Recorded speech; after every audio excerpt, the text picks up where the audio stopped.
I'm trying to bring a little of it back. I'm glad that y'all are back, and I'm assuming y'all watched the World War II era last month? Okay. Good, so we're going to pick up there where we left off, and we are looking at the 1945 to 1952 era. So that's kind of where we're going to be going today. And let me adjust this so I can just read it off here. A lot easier. So, map-wise, as I tend to do, I post the last map that I showed you from the previous presentation. So this is a map from 1946, which is the closest date that I could find. You can still see a lot of the major communities that we have today, places like Live Oak. You've also got Branford down here, Dowling Park, even places like Welborn and McAlpin and O'Brien. So you can see the major places still. They're still on there. As we've talked about for months now, they followed the railroads, and that's pretty much where they still are today. And this is one of those very detailed maps that if you zoom in, you can see all the houses and all the churches and stuff, so that's pretty cool. Wow. If you get on your computer and zoom it way in. So, after World War II, as we talked about, I hope last month, when World War II began, we had to cancel a lot of functions, civic functions that we had, and one of those was the Suwannee County Fair. So in 1946, it picks back up, and it is held in its usual location where it normally was held for 30 years at that point, and that was the old Dexter Estate there on Duval Street, just north where John Hill Park is today. And that's where they usually held it. And that was from the first one from 1914, so it's still going strong today, but there was that hiatus, and they have come back, trying to get back to normal, a sense of normalcy after World War II. In 1946, C.P. Helfenstein, who had owned the Democrat for the last 17 years, he decides to retire, and he sells it to this gentleman here, Louis Wadsworth. Good to see you. So he sold it to Louis Wadsworth, who becomes the editor and the owner, and for many years. Louis Wadsworth, among other things, was also, as you can see in this picture, in the National Guard. He became the person overseeing the Florida National Guard. So General Louis Wadsworth. Over in Dowling Park, when I do this presentation, one of my regulars is his nephew, so I get to hear some stories about him, so it's kind of interesting to hear that. So he was in the National Guard, he was in the Chamber of Commerce, lots of different things. I think maybe at one point he was even the postmaster. So Louis Wadsworth did a lot of different things. Well, I did, but she's a... Early 1946, it's not all good things going on, one of them being, can y'all see? Can you see? I can do that way. You're all right. Let me try to angle a little bit more. Are you How okay? about that? Is that better? That's better, but it can You see. can see it okay. To move around? Okay. All right. Thank you. I just realized you probably couldn't see. You're good. But we had a train derailment in May, and basically what happened was there were two trains. One of them was kind of going a little too fast, and as they passed, one of them slightly derailed, which made this one majorly derailed, the Atlantic coastline. And this is down around O'Brien. So it was in the newspaper. It's front page. That's from the front page of the newspaper showing that, hey, we had a little bit of a derailment. Fortunately, nobody was injured. Can't say that for every one of them that we've had over the years. But in this case, nobody was injured. You can see a little bit of carnage there, but everybody was okay.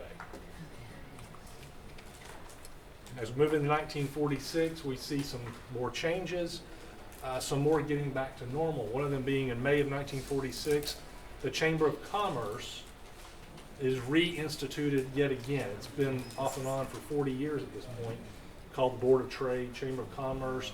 And what happened, it just went through ebbs and flows. It would be strong for a few years, and then the leader would kind of resign or get busy or move, and it would die off. And then somebody else would restart it. Another group would restart it, and then they'd get busy or die off or move, and it would die. So this is probably the third or fourth time the Chamber of Commerce has been reinstituted. So it is reinstituted there in 1946, and it continues today. And, wartime was probably the reason for the chamber folding before this. Everybody got busy fighting the war, and it was one of those things that they weren't focused on when you're trying to defend your country for democracy. So it had kind of died off during the World War II era, and then in 1946 it picks back up. One other thing, that's the old, of course, where it is now, the old City Hall building. One other thing, talking about public buildings in 1946. In 1946, there was a discussion in June. A couple weeks before that, the grand jury, which would meet every year to discuss the different things, the grand jury met and they basically were appalled at the shape of a lot of county buildings, including public schools and the courthouse. And so they actually were debating, and the county commission decided in June of 1946, you know what? Maybe it'd be cheaper just to replace our courthouse, just build a new one. Forget the old one that we've had for 40 plus years at this point, and let's build a new one. So what they decided to do is put it up for a referendum. You know, yeah, it's going to raise your taxes a lot too, but we think it's going to be cheaper than repairing the one we've got now. And fortunately for us and for history and for my job, they decided it was better just to repair what we had. And so they had several repairs done and renovations, and of course it continues today as one of the oldest courthouses in the state of Florida, operating as a courthouse. So I'm glad. It's not the last time they're going to talk about tearing it down and replacing it. They'll do it in a decade or two. 1946 is busy. Again, everybody coming back post-war. The magic carpet trips that have brought tens of thousands of troops back. Everybody is readjusting to life on the farm, so to speak, back home. And so in 1946, there is a wet and dry election, one of several held over the county's history. And by a more than 2-to-1 margin, the county goes dry. It had gone wet in the 1930s. So now, just only about 10 or 12 years later, it goes back and becomes dry once again. And that lasts for many, many decades until rather recently, to be honest. And that was one of about 4 elections that I know of, going back to, I think, 1885, 1889, and then the 1935 one, which put it wet. And it's just a 2-to-1 margin. That's how the vote was. And so that would impact a number of businesses. And we're going to talk about a couple of those in just a minute that were heavily impacted. But that happens in 1946. So we have about a 65-year period of being dry after that point.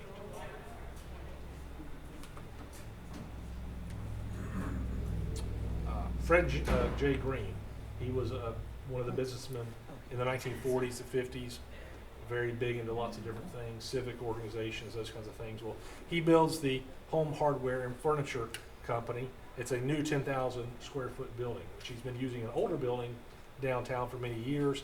He decides to build a new one there just to the south of the courthouse.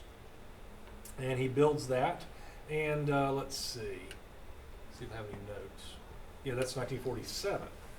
And after he sold it, after he got out of the business and passed on, it was several things, including Winn-Dixie at one point. This picture from the late 1960s or mid-1960s shows it as, I believe, the Winn-Dixie. And you can see the courthouse to the left, and you can see the metal beams of the 1964 annex being added on right here. So they're in the middle of work of the 1964 edition, which is completed in 1965, so that obviously dates that picture. And actually, the photograph, if you were to zoom out, it's actually one of the aerial photographs made after Hurricane Dora in September of 1964. So just out of view, you can start to, actually you can see it right here. You can see the water, where the water had flooded downtown Live Oak. So if you zoom out of that picture, you can see a whole lot of flooding over on this side of town, towards Highway 90/Howard Street. And you can see over on the left-hand side, it was flooding. So we've never seen flooding like that again, have we? Yeah. Yes, we have. Let's see what else. Yeah. And that's a picture of Fred J. Green from one of the newspapers. Again, very big into not only businesses, but civic organizations, chamber and whatnot.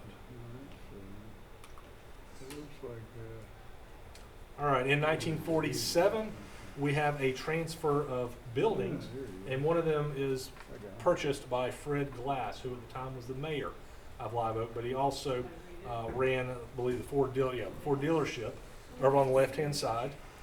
He buys that building that he has been leasing from the previous owner, and that building is where Love Inc. is today. It's one of the oldest buildings in Live Oak, still built between 1885 and 1890. That's good as I can do right now because I've got some maps, insurance maps from those 2 years. And it wasn't there in 85, in 1890 it was there. So whether it was built 1885 or 1890 or somewhere between, it's one of the oldest existing brick buildings. So he builds that. It's not just used as a forward business. There's lots of other businesses upstairs. He's got a few places, let's see, Farm Security Administration, Soil Conservation Service, the District Welfare Board, those kinds of things. So several companies and several organizations are using that building in the 1940s. And Fred Glass sells it to Clarence Ratliff in 1952, but he continued, or sells the business, the Ford business, to Clarence Ratliff, but he continues to own the building and rent it out and whatnot. So he does that. Gas station on the opposite side? Yes, yes. That at the time was a gas station. This picture was done in the 30s, I believe. Yeah. And at that point was a gas station. Now the building is, Service station. yes, whatever you want to call it, yes. That building is, what's there now is, well, we'll talk about it in just a minute, actually. Yeah, I'm about to get there, but good question. People ask where that was a lot of times. By the 1940s, it was this business, the Johnny's Grill, which had been built, or which had been established in the 1930s by Johnny Khalil. He and his brother Ford Khalil owned most of the buildings in that part of the city. And so in 1947, because of the wet-dry issue and the county becoming dry, Johnny's Grill closes up shop. They were known for a lot of things, but apparently alcohol was one of their things. And when the county became dry, they just could not keep running it or didn't want to run it, and so they shut down Johnny's Grill. Now, a lot of civic organizations use that grill for their meetings, Kiwanis, Rotary, a lot of other ones. So they had to find somewhere else to meet because no longer could they meet at Johnny's Grill. And so it's sold and whatnot. But it's just one of those things. Later on, the building is bought out by Setzers and then Pick and Save. So by the late 70s, early 80s, Pick and Save is not only in that building, but across the street from the Love Inc. building, the old Ford place I just showed a picture of. So before it moved to North 129, which is now where the post office and other organizations are, businesses are. That was, when I was growing up, that was Pick and Save. So anyway, Johnny's Grill closed up, and that was the end of that. Let's see. Going through. Oh, a few weeks later, a few weeks after this, and the Khalils were getting in a selling situation because of what was going on with them. Next door to them, Van H. Priest bought out one of their buildings, and they operated Van H. Priest like a 5 and dime type place, a store. And that was operated for many decades, and now it's Susie's. So where Susie's is today used to be Van H. Priest. I've got, I think next picture, yeah, that's a picture of it in 1974. So it operated for many decades there as that Van H. Priest company. So Van H. Priest was from Madison County. He was in the legislature. He was big in Madison County. Lots of stores like this in the North Florida area. And if you go to the college over in Madison, the auditorium is named after him. So very influential. Let's see. Also in 1947, downtown Live Oak area, the city finally purchased the old Dexter estate north of Duval Street, where they've been holding the fairs and other things. They decided, let's buy that, and it became John Hill Park later on. It used to be, when I was growing up, it was the recreation department. But then when they built out this way, when they built the new area in the 90s, that became John Hill Park after a long time city councilman. And so they bought that up. They wanted to renovate the old Dexter house, which I had shown you months ago, one of the biggest houses in town in the late 1800s, early 1900s. But they decided it was just too expensive to renovate. It had been abandoned. Ms. Dexter, Ms. Ruby had died. And, Miss Hable had died, but her family had died off and moved, and so it just was not economically feasible to repair that house. And so they tore it down, built the brick building that's there now, I believe in 1958, or shortly before 1958, and it's still there today. So some changes in downtown Live Oak area going on in the 1940s. Another issue, another change in 1947 is on May 28th, there is an auction to sell off most of the buildings of Florida Memorial College. That college was established in the 1880s, 1870s, 1880s by the African American community. It was just west of downtown as we know it today, a block or two west of First Baptist, where the old hospital used to be. It's now Azalea Court subdivision. That was basically the property of Florida Memorial College. That actually almost became, in the 1870s and the 1880s, it almost became the location of the courthouse. If you remember that discussion we had way back now, when it was the decision between the Parsley property and Mr. Walker, Nathan Walker's property, and they actually agreed to have the courthouse on the Walker Wise property, this property, and then they had to cancel it, undo it, because they didn't have enough commissioners that were supposed to be there. It was a whole big shindig, but it was sold out as first a white school, and then it was sold to the African American community and became part of Florida Memorial Institute, which then later became in 1918 Florida Memorial College.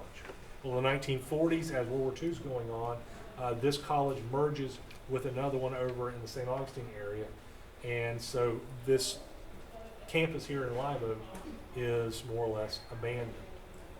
So they are selling off everything but the president's home to the highest or best bidder for cash. One large 3-story stucco school building, one 2-story stucco school building, one 2-story wooden residence, and one 1-story administration building. And so they are selling those buildings off. I've got a picture on the right. That is the old Suwannee High School, like the first public high school in Live Oak. That was built in the 1880s. But then in 1916, it was transferred to Florida Memorial Institute at the time because a new school was being built on that site. And so they moved the building a couple blocks to the west onto the Florida Memorial campus. And you see it now with a bunch of the African American students in front of it. Now in the 1920s, I've talked about in the 1930s, there were some fires on that campus. They lost a couple of their buildings. I don't know if it included that one or not, but they had several buildings there, plus that old courthouse at one point. Now, whether they survived to the 1940s or they burned before that, either way, 1947, they were gone. They were auctioned off and they were torn down because that location was going to be used for a new hospital. And that was going to be a public hospital, so that's why they were selling it off. Let's see. Yeah. So while they're doing that down in Branford, just a month or two later, 1 month later, in June, they're completing a block building to be used as a jail for Branford, for the town of Branford. So tearing down some stuff, building some stuff somewhere else. That's just life as it is. New bridges. Now I've talked about in the past where we have several generations, I call them, several generations of bridge building in Suwannee County. The first generation of vehicle bridges is the early 1900s to about 1915 or 1916. That's the first generation. Well, by the 1930s and 1940s, those bridges are getting dated. They're getting to be where they cannot be used. And so starting in the 1930s with the Suwannee Springs Bridge, they start the second generation of bridge building. And this is kind of in the middle of that that second generation. And so this is the Hal Adams Bridge going across the Suwannee River down from Lurville over to Mayo. Completed in 1947. Actually, the dedication is held July 4th, 1947. A lot of folks were there. It is the first suspension span bridge in Florida at that point. And a bridge had been needed there for many years. I've got records at the courthouse where they had to close the old bridge, the one that had been built in the early 1900s, because it was bad. It was like drive at your own risk. And so there were times they had to shut down the bridge. It was so bad off. And then they'd repair it just enough to allow vehicles to begrudgingly travel across as they tried to get funding. And so eventually, after the war, more funding showed up. They were able to build this bridge into Lafayette County. So it's still there today, as it was. So this is the Suwannee County Hospital that is completed in 1948. It's the first hospital built under the Hill-Burton Act of the same year. And basically, that was a federal program to try to provide funding to rural communities. And we had a lot of big wigs in government, state government at that time, and federal government. And so we were able to get the funding not diverted, that's the wrong word. Appropriated, thank you. It wasn't like, hey, let's shuffle this off. It was, we had the right connections to get it built here first. So it was completed. It had 44 beds originally, and it actually went into operation before the dedication. A couple of people had babies. One of them was a relative of mine, Mr. and Mrs. R.M. Harrell.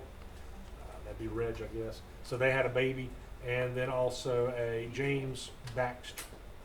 So they had babies before the dedication. It's like, it's close enough to being finished, let's go have the baby there. And so they did, I mean, basically. And that's where I was born a few years later, a few decades later. So, and then it was torn down. Yes, all right. Oh, let's see, 1948, another change. Not only do we have something new coming in, we've got something old. And 1948 is when we see the last of our one-room schoolhouses in Suwannee County. Something that had been a part of American life ever since there was an America, the United States of America. And so the school board had been looking at consolidating, and over the last few decades they had been consolidating because now more people have automobiles, there's better roads, there's a lot easier travel, multiple miles. So kids can be taken or bused, if they don't have vehicles of their own or their family has vehicles, they can be bused to schools. And so the school board is looking around and they're realizing that with increasing standards for teachers, it's going to be about impossible to find one teacher that can teach the whole gambit of first grade through 12th grade. And so they decided to shut the last of those one-room, one-teacher schoolhouses down. A few of them they talked about, let's see, Falmouth, Dowling Park, and New Harmony at that point were one-teacher schools, but they decided, you know what, there's actually enough kids, we can make it a two-teacher school.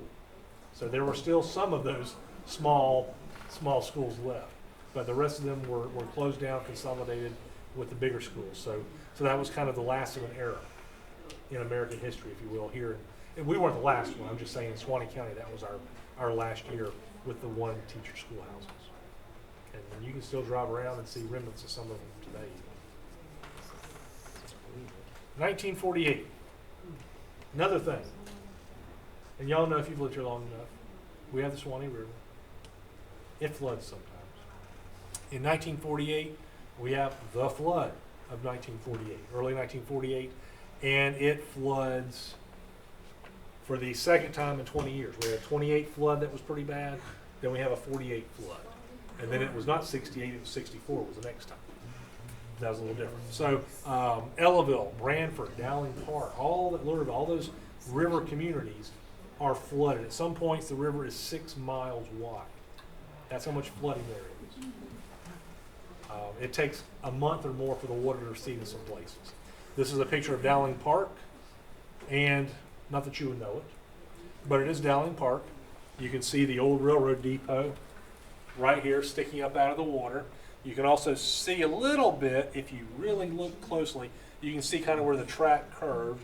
And right here are the box cars that were put on the bridge to keep it from being washed away. And as you can see, you can barely see the tops of them.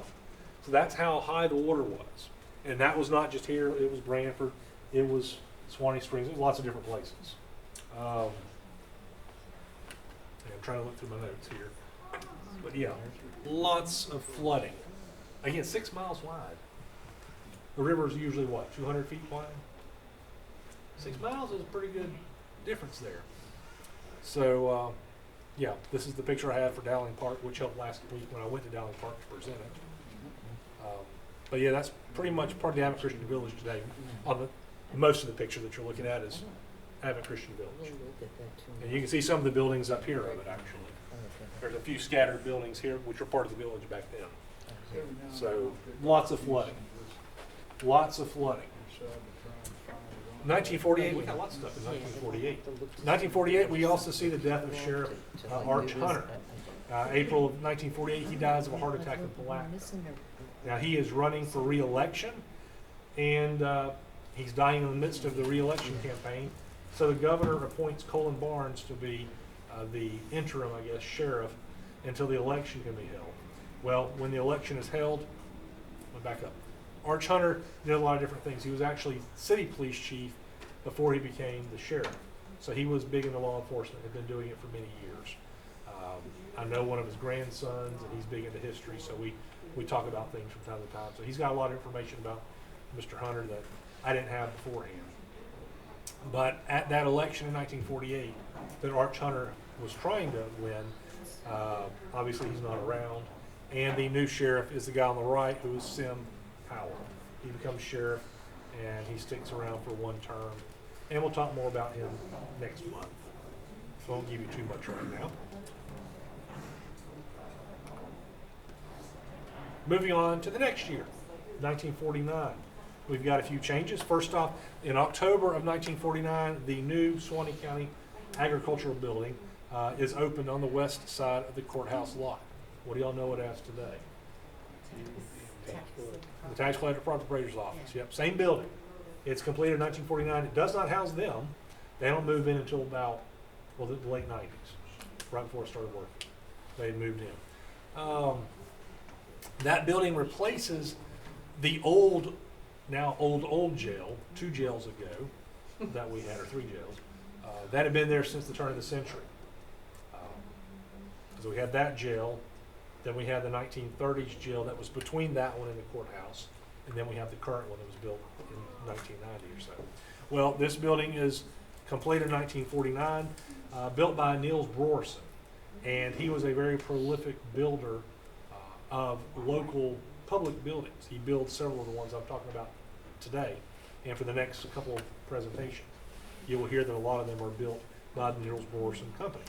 So the Coliseum, that still stands today, the old library, that doesn't stand anymore, those are built by him also. So the original folks that were in this building were, let's see, the county agent, the production marketing administration, the welfare board, home demonstration agent, county health department, and the project forester, the chamber of commerce, farmers home administration, veteran service officer, and others.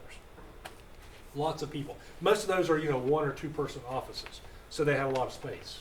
But they were all kind of interrelated, most of them anyway, because they were related to agriculture, so that's why it was called the agricultural building. And so they put all those folks in there. But over time, as these organizations have grown, they've moved out. And then by the 1990s, tax collector and property appraisers move in because they're out of space in the courthouse. So it worked out. And speaking of Niels Brorson, the first library, public library that we had in Live Oak was an old house on the southwest corner of the courthouse lot, part of where the jail is now, the current jail is now. That had been the public library for many decades, but it was just an old house. They'd been using it for the purpose. In 1948, 1949, and completed finally in 1950, they're looking at building a new library. And so this one-story part is completed in 1950, again by Niels Brorson. Brick building, looks very close, same kind of design, same kind of look as the next door agricultural building. So this was part of the library for many years. My youth, I went there. In 1966, they added a 2-story addition you can see in the background. And so the library, that's how it was for 30 years until they built this one in, 96, I think? I think 96. So I was off at college when it happened. So they built this one, and those sat there for a few more years. Many a year going there. I was a book nerd. You might not know that about me, but I was a book nerd. So I went there many years as a kid, and I was telling the group last week, one of the times I remember going in there, I was in the adult history section, as I usually was, the military section, as I usually was. This one-story part had become the children's section. I didn't go there much. I went to the adult military section or history section. And I was in there looking at some stuff on World War II, and I was probably no older than 10 or 12 maybe, probably not even that old. And I was reading some World War II military history about North Africa in that area, the Germans, fighting the Germans and stuff. And there's this older, much older gentleman standing there, and he's looking, and I guess he sees what I'm reading about, and he starts speaking, and he's got a little bit of an accent, a German accent. And come to find out, we have a little discussion. He's got a tattoo of some numbers and barcodes on his arm. And I start talking to him, and come to find out he was of German descent. His family had moved over to the United States. When World War II began, he was visiting family in Germany and was conscripted into the German army. Even though he was technically an American citizen, he was conscripted into the German army. He fought in North Africa and was injured and captured. And so he still had scars and stuff. He was showing me some of them. But he was in a tank, I believe, and survived and was captured. And then after the war, he was able to be repatriated back home. So it was interesting talking to the gentleman as I was reading about World War II. I'm sure he's passed on now because he was pretty old whenever I was talking to him decades ago. But it's just kind of fascinating to be reading about it, and it's like, oh yeah, I remember. Basically, I remember that. I was there for that. So that doesn't happen. I mean, even as an adult, things will occasionally happen like that, but that one stuck with me. That was just interesting. So that was a tangent, but I told it last week. I figured to tell it this week too. Got to be fair, you know. We appreciate it. Got to be fair. Let's see. Oh, yes. One of the ongoing issues, especially with the two-story portion of the background that had floor-to-ceiling windows, was sometimes they would come in the morning to work, and those windows would be broken. They'd be shattered. And so they'd replace it, and then they'd shatter again at some point. And so after they moved to this building, it was determined there was some underground settling of that location. But we didn't fully understand the scope of it until 2012, when Tropical Storm Debbie came through. And all of a sudden we had a sinkhole where those buildings were. That was a sinkhole that about collapsed the courthouse. It had gotten very close to the court, within feet of the courthouse, because we were measuring, we were marking with marker, basically like crayon or chalk. Every hour we were checking to see how far that hole was opening. And I've got pictures, not in this presentation, but back at the office. And you can see them as it's steadily getting bigger, and it stopped about 10 feet from the corner of the courthouse. But we had to evacuate the courthouse, and we were out for months as they repaired that sinkhole, pumped concrete and all kinds of stuff under it. I had to shore up that building because it was about to get under the corner of that one. So, I mean, it was weeks and weeks of constant pumping. So right now, knock on some wood, it seems to be okay. But obviously, we're not going to build a building where these two were again, because that'd be stupid. So anyway, that's why the glass was breaking. It was settling because of the sinkhole. Other changes. 1949, the school board starts acquiring property to establish a new school.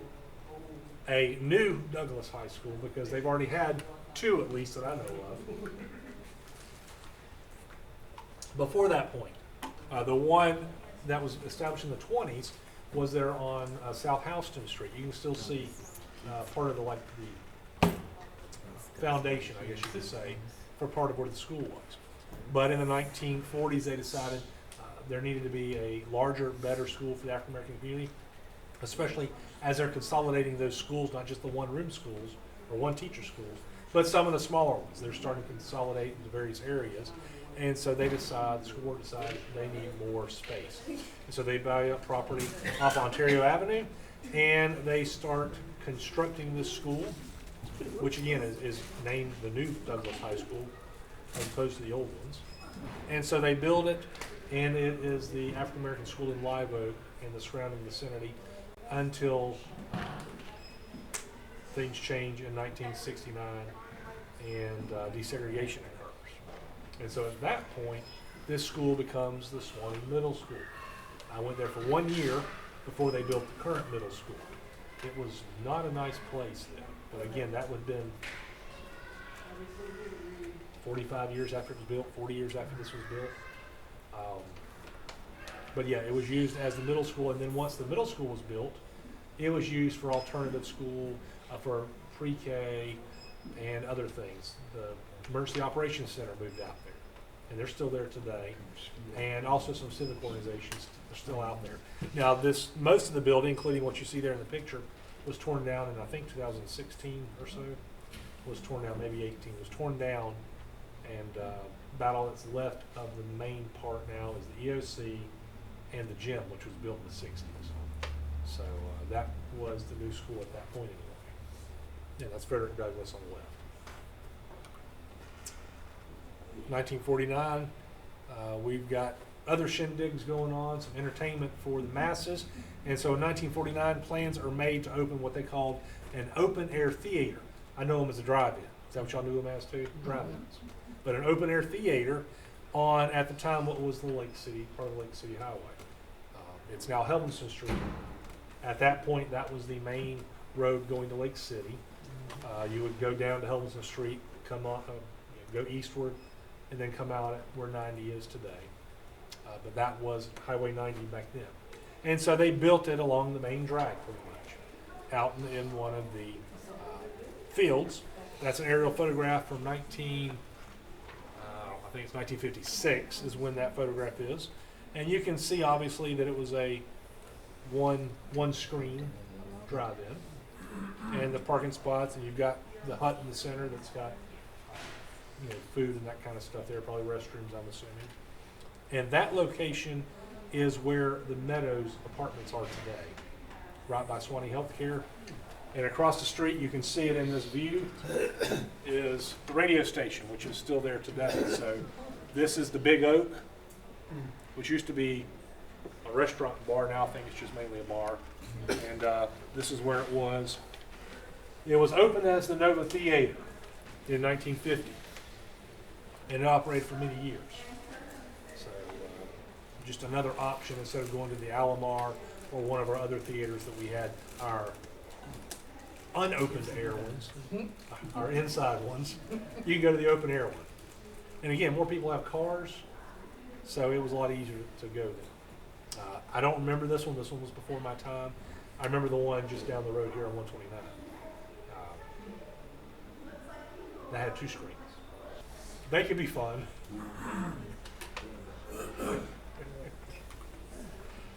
All right, in the late 1940s, we've got the Griffin Brothers Nursery opening up down in the Branford area.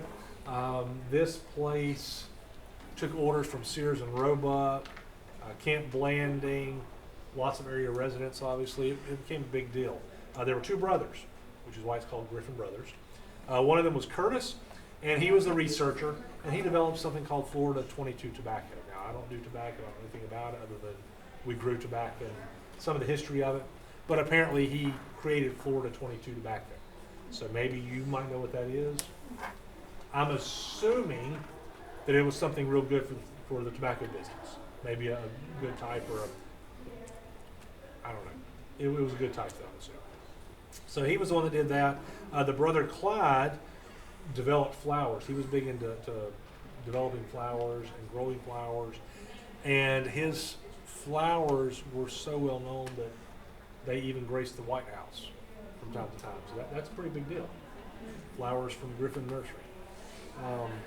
Recognition not just from the state, but from the whole southeast area and beyond because of what they did for nursery-related items, for flowers, for plants, for the tobacco, those kinds of things. So it's a big deal. Where were they located? Down in the Branford area. I'd have to go back and look exactly where. The books on tape. And then I've got kind of a one page of here's some businesses that came in that I haven't really talked about in detail. In the 1940s, we've got a lot of stuff coming in. Some of these come in during World War II, but I'm throwing them out there now. Let's see, places like Radford Construction Company. They built lots of things. They're most known for is probably their Radford boats. The museum briefly had one. Until it was stolen. Yeah. It was too big to go inside the museum, so we had to park it outside. And as we're in the process of trying to figure out how to get it into the inside of the building, one weekend somebody had stolen it. We still have not heard back. And that's been a few years now. Unfortunate. But the Radford pleasure boats, they were well known for that up and down the rivers. Other things too, warehouses, toys, portable warehouses, those kinds of things. That one was established in 1942.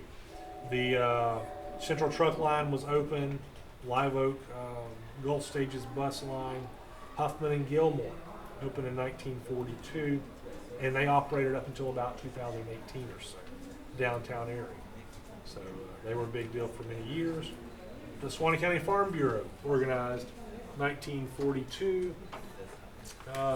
Suwannee Roof Preserving Company, organized 1945 after the war, and later became Brownwood Preserving Company, which was around for many, many years. Suwannee Path was established 1945. WNER radio station, established 1948. So lots of things are coming up in the 1940s, during but mainly after World War II, as people are coming back. Dr. Pepper Bottling Company, 1949. The Suwannee Milk Company, which later became Velda Dairies. There you go. There's a picture of that. Pine Tree Planters, mechanical pine tree planters in Live Oak. So lots of various and variety of businesses coming into Live Oak and Suwannee County in the 1940s. Lots of different stuff.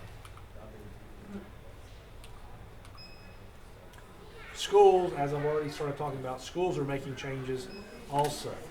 They are building facilities for things like agriculture, for the band, for home economics, a cafeteria. That picture shows the cafeteria and the band building, industrial arts building. So up until the late 1940s, if you went to school in Live Oak, downtown Live Oak, one of the major schools, you either brought a bag lunch or you went home for lunch. They built a cafeteria pretty much in the center of this, up here, so students could eat lunch, and I'm assuming eventually breakfast there, and not have to go home or bring a brown bag. So they could have a hot meal there on the school grounds. The Nettie Bayston School, which we talked about last month, I believe, they've completed it. They were adding more classes in 1949 because of the additional students being moved there as they continue to consolidate those smaller schools. So again, that cafeteria opens up, allows them a lot more options during this period also. 1950, we have the beginning of the Korean conflict, or what's commonly called the Korean War. It's not officially a war because we never declared war, but most people call it a war. We'll go with that. But it begins in 1950 when North Korea, which is backed by the Chinese communists, they push down into South Korea. We have a small force down there, and it doesn't go well to begin with for American and Allied forces. And actually, this is really the first war with UN, United Nations, that I talked about last month, had been established at the end of World War II. Well, this is really the first major war with the United Nations involved. So it's United States, Great Britain, Canada, Australia, a whole bunch of other nations, those are the main ones, but nations involved in defending South Korea, democratic South Korea, against the oppressive North Korean, communist North Korean forces. Well, 38th parallel had been the dividing line, and the North pushes down, way down, over the next few months until they basically get to the very tip of South Korea. And we established a perimeter called the Busan Perimeter, and we were able to hold them there for now. But I mean, it's very precarious. We're basically, UN forces are about to get kicked off the entire peninsula. Well, that's when General Douglas MacArthur, well known for World War II, he decides to do an amphibious assault halfway up the peninsula. So he lands at a place called Incheon, which is the largest post-World War II amphibious invasion, and lands a ton of men and material, and they basically force the North Koreans back all the way almost to the Chinese border. So we've gone now from, let's do this as a North Korea, South Korea. So they pushed from here to the 38th parallel. North Koreans have pushed us all the way down here. Now we're pushing them all the way up here to China. Well, that's when China decides to get involved. And so China pushes in with, 1 million plus people. And so they push UN forces back to the 38th parallel. So basically by the end of 1950, early 1951, we're back where we started. Back and forth, but pretty much around 38th parallel, that's where it stays for the next 3 years until the war ends, basically more or less in 1953. The war technically did not end. North and South Korea had never signed a peace treaty. So technically they are still at war today. And that's why they both maintain a military, a pretty ready military. That's why we still have forces there in Korea, in South Korea, because technically they're still at war. But that was a big war for the time. It's often called America's Forgotten War. Because a few years before you've got World War II. A few years later you've got Vietnam. And this one kind of just unfortunately falls by the wayside a lot of times. But it's really the first war for a lot of things. You've got jet-on-jet combat for the first time. You've got missiles. Lots of other things. And as a military historian, I can bore you with what I want. So, big shindig. We lose a few of our folks. We lose some of our folks in this war also. Not as many as World War II, but several Suwannee County folks are killed in it, and I should have put the names up, and I didn't. Same year that war begins, we have the construction of what comes to be called Workman Field. Now, Dr. J.D. Workman over there on the left had moved to Suwannee County. He was a doctor, but he was also an avid airman. He liked to fly. He had his own plane. And he was involved with setting up this airfield. And basically what it was is he was part of the Civil Air Patrol unit. That was here. It was called the Suwannee Squadron. Civil Air Patrol, I don't know if y'all know about it, but basically Civil Air Patrol was set up as an auxiliary of the United States, later Air Force as it became, but it was set up before World War II to help hunt for German U-boats and those kinds of things, and search and rescue. So it's an auxiliary of the military.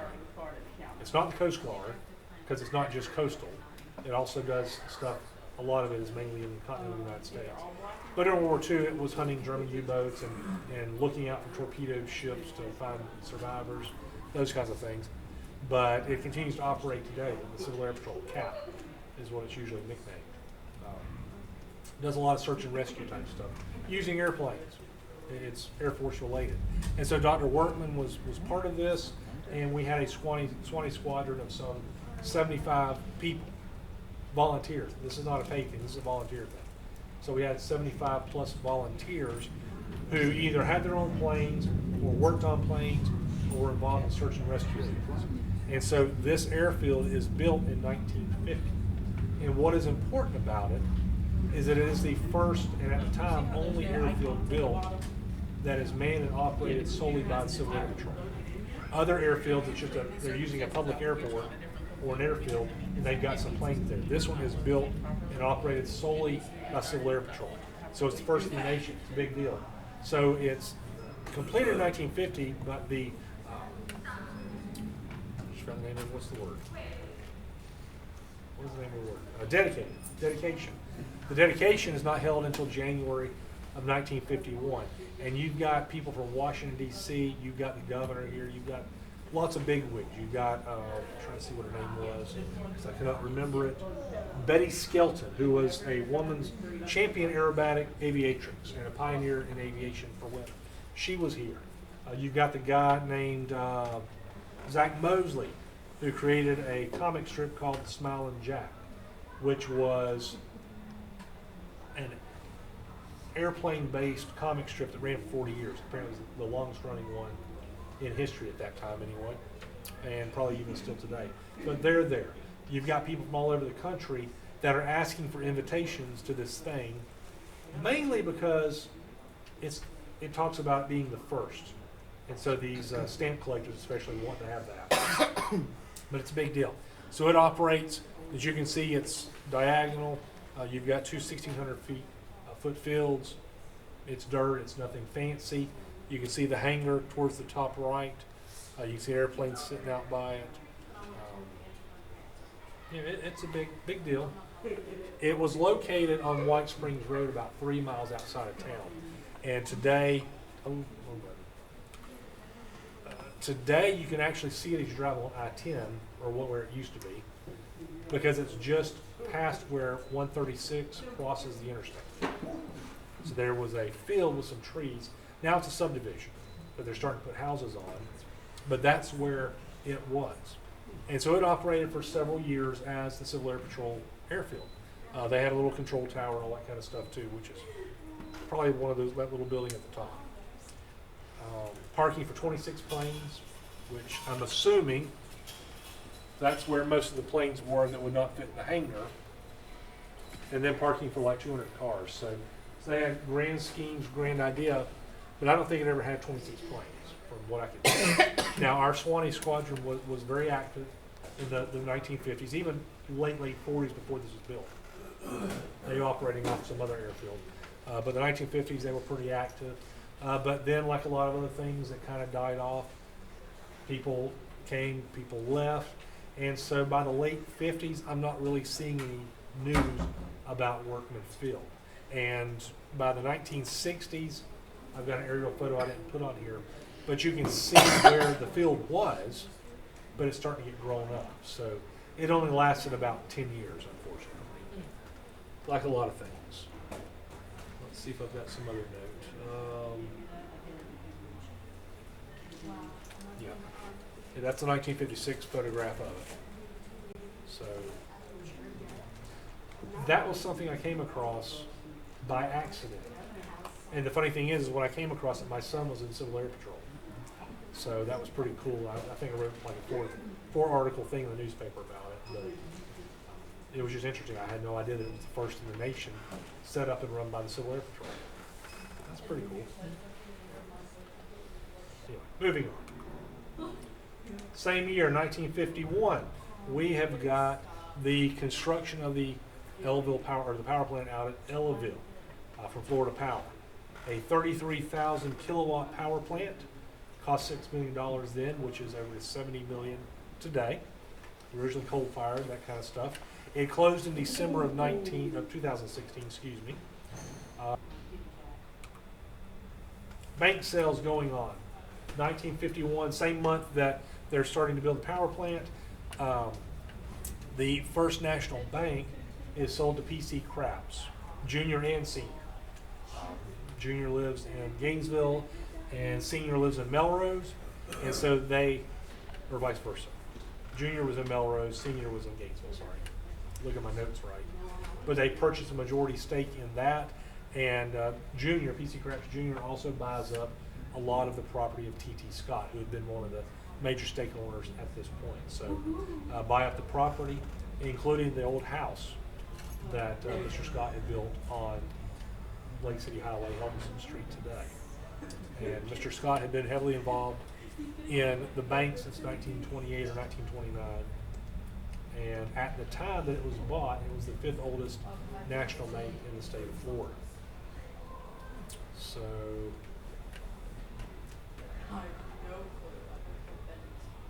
and that's why Heritage Park and Gardens is there today, and that's why it's usually called the Krauss Mansion, because of P.C. Krauss Jr. This is an aerial photo from 1951 that just kind of shows downtown Live Oak, taken from one of those Civil Air Patrol planes. Randy Mai, I believe, who was the captain, I think it was, in charge of the squadron, Suwannee Squadron. So you can see downtown Live Oak, looking kind of northwestward. There's the courthouse, Suwannee Hotel, ACL Freight Depot, that's the museum today. Here's one of the railroads going north. Here's another one east and west. So it's not as good of a photograph because it's from the newspaper, but it shows downtown Live Oak during this era we're talking about.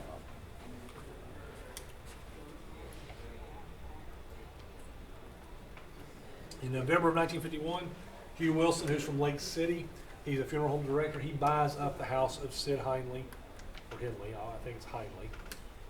Sid Heinley buys that house up there on Ohio Avenue and establishes the Wilson Funeral Home. Later he brings on James Daniels, and it becomes Wilson Daniels Funeral Home. Now it's Daniel Funeral Home.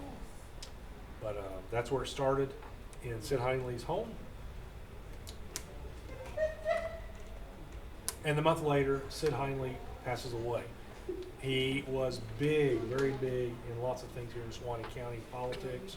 He was a state legislator. He was a founding member of the Rotary Club, owned lots of businesses. He was big into road construction.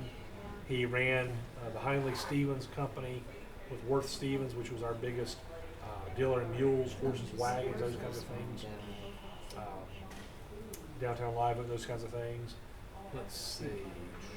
Automobile business. He established the Buick Agency, which was supposedly the first automobile agency in Live Oak. Legislator for 24 years. Lots of different things. He pushed to establish the Suwannee River State Park. So he did lots of different things. But he passes away in December of 1951, a month after selling his house.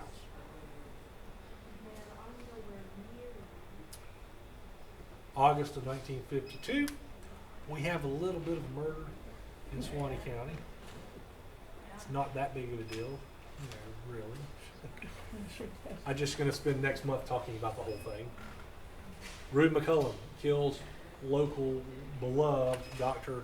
Clifford Leroy Adams in cold blood, supposedly, at his doctor's office across from the courthouse, August 3rd, or August 1952.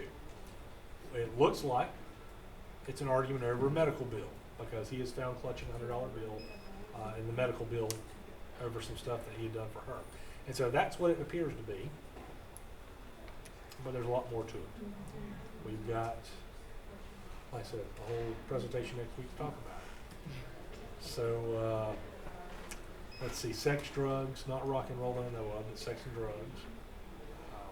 Paramour rights, so-called, gambling, I mean, all kinds of stuff involved. So, an interesting case that we'll be talking about, Lord willing, next month. So, putting that on the back burner for now. This is a map of Suwannee County in 1958. It's actually the cover of the Suwannee County Centennial Edition. Basically, the county commissioners put out this booklet talking about Suwannee County history. So that's the cover of it. You see the major towns, major cities. You also see the major products. And then, of course, down at the bottom is first bars way out on the Suwannee River. So, any questions, comments, thoughts?